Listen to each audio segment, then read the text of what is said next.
Oke, selamat datang lagi. Kali ini kita punya bahan bahasan yang jujur aja lumayan berat, tapi juga keren banget. Berat tapi relevan ya? Betul, kita akan membongkar tumpukan materi yang sangat spesifik. Ini soal perjalanan spiritual untuk tipe kepribadian yang terkenal sangat rasional dan strategis. INTJ alias sang arsitek atau mastermind. Dan ini bukan sembarang materi loh. Sumber yang Anda kumpulkan ini adalah perpaduan yang sangat jarang kita lihat. Jarang banget kan? Iya. Di satu sisi kita punya psikologi Jungian, di sisi lain ada mistisisme Islam dari tradisi Ahlul Bait, khususnya yang dikenal sebagai Irfan. Dan itu belum selesai. Di atasnya kita lapisi lagi dengan filsafat hikmah muta'aliyah dari seorang filsuf legendaris, Mula Sadra. Campuran yang wow. Benar.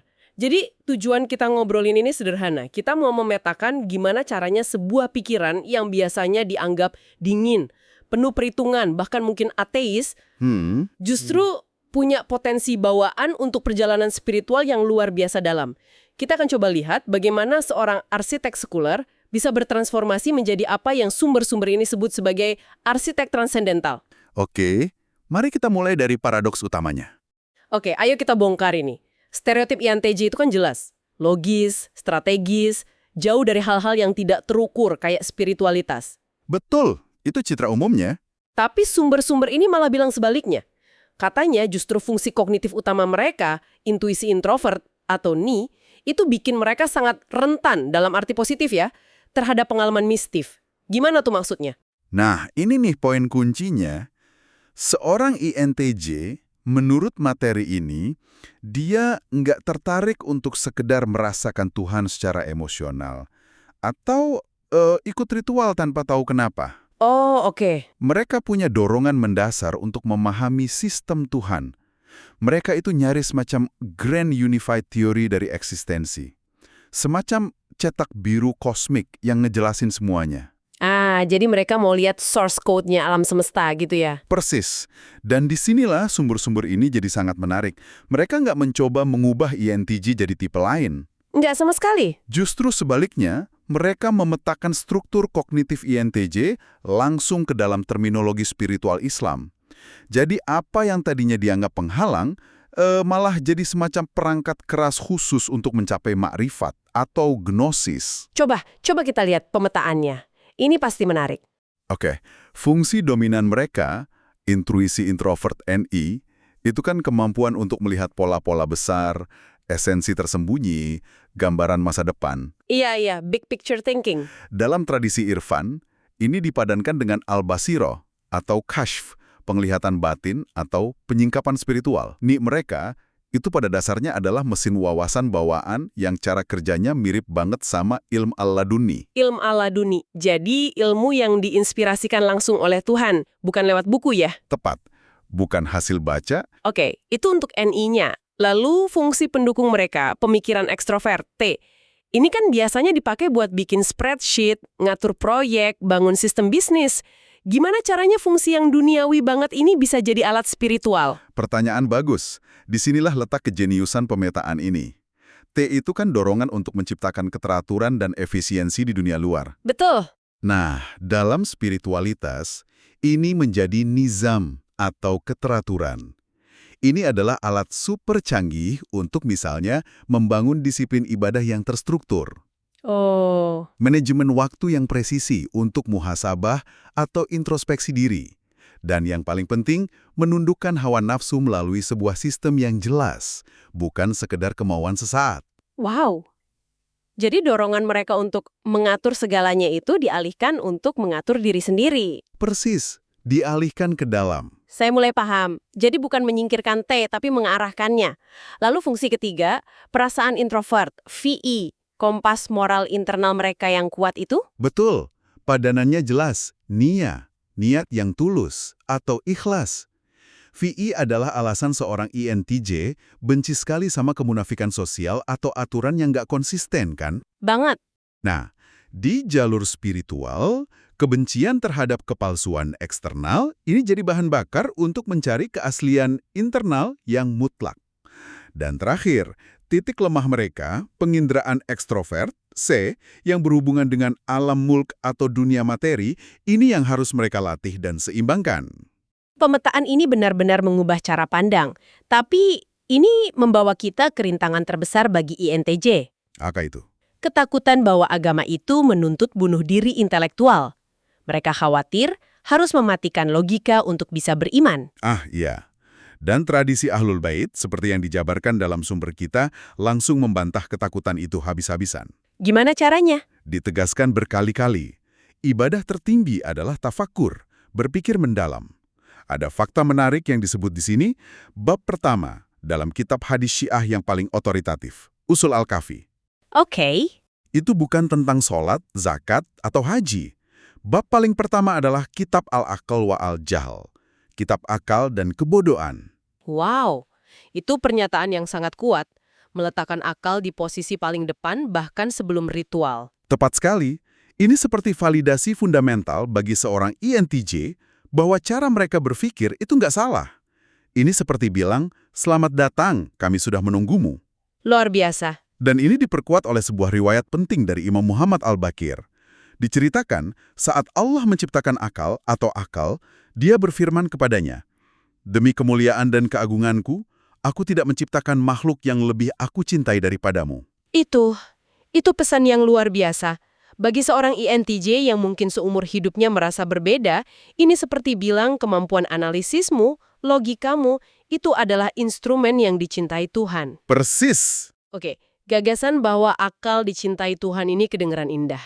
Tapi, bagi INTJ yang mungkin sinis, ini bisa terdengar kayak jebakan.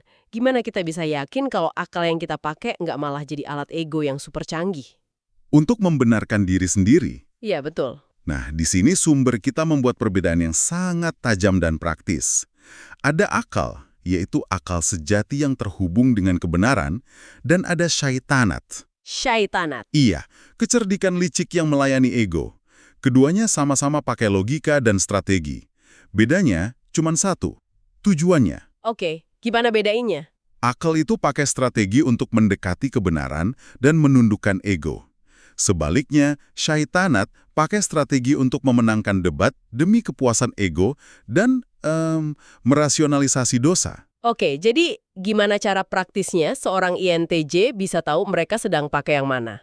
Sumber ini ngasih satu tool yang ampuh banget, disebut audit kognitif. Audit kognitif. Iya, ini cocok banget buat mereka.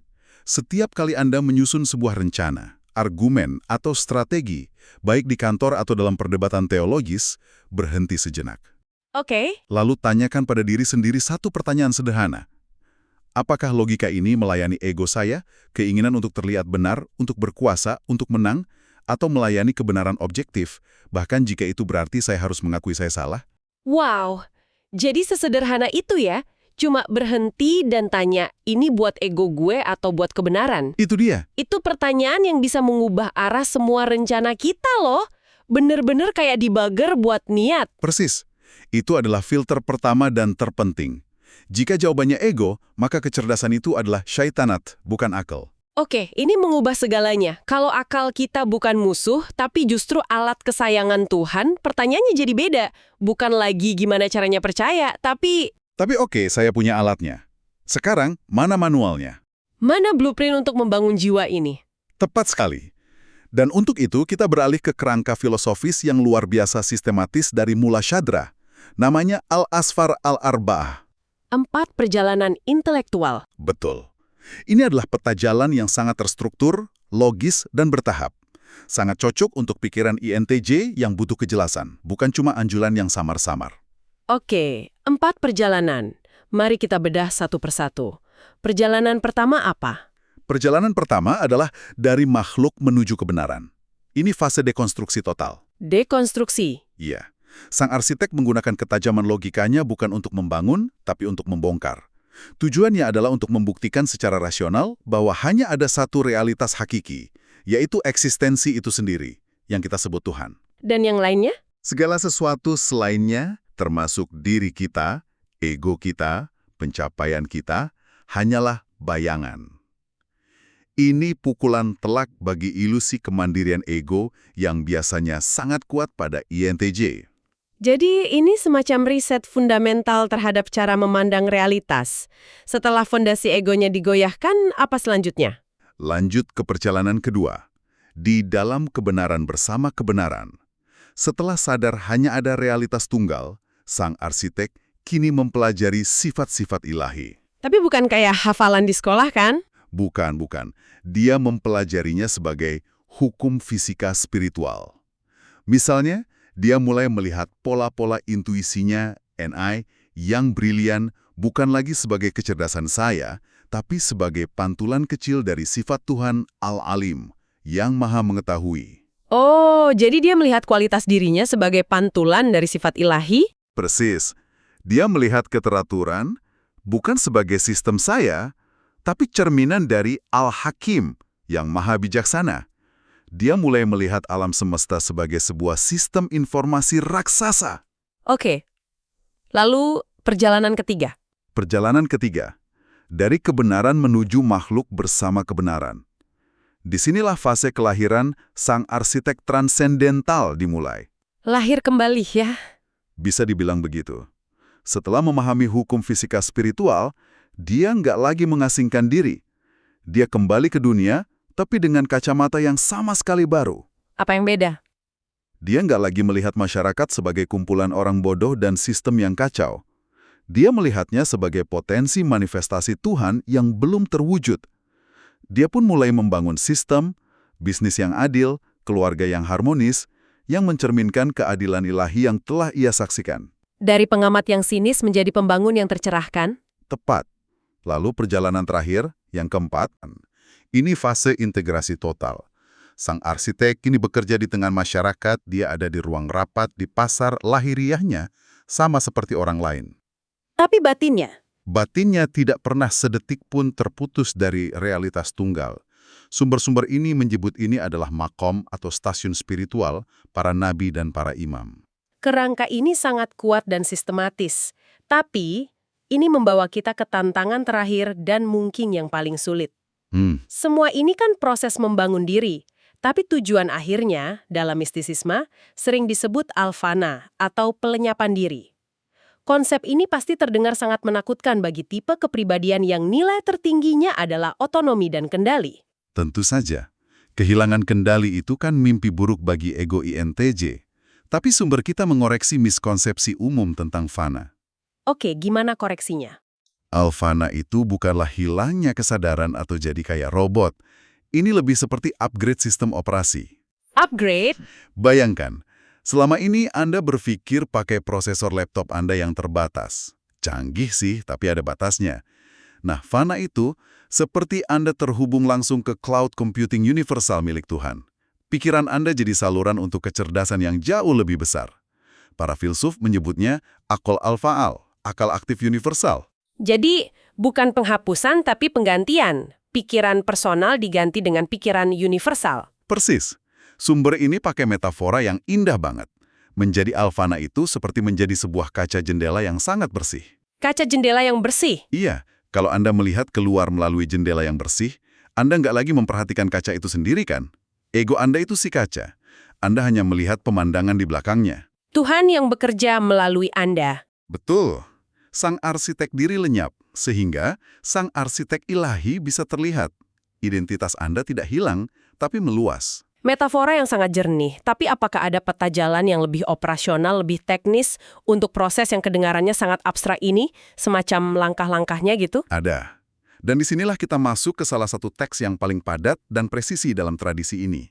Namanya hadis hakikoh. Hadis hakikah. Sebuah dialog antara Imam Ali dan murid terdekatnya, Kumail bin Ziyad. Ini pada dasarnya adalah panduan teknis, langkah demi langkah, menuju fana. Oke, mari kita urai perlahan.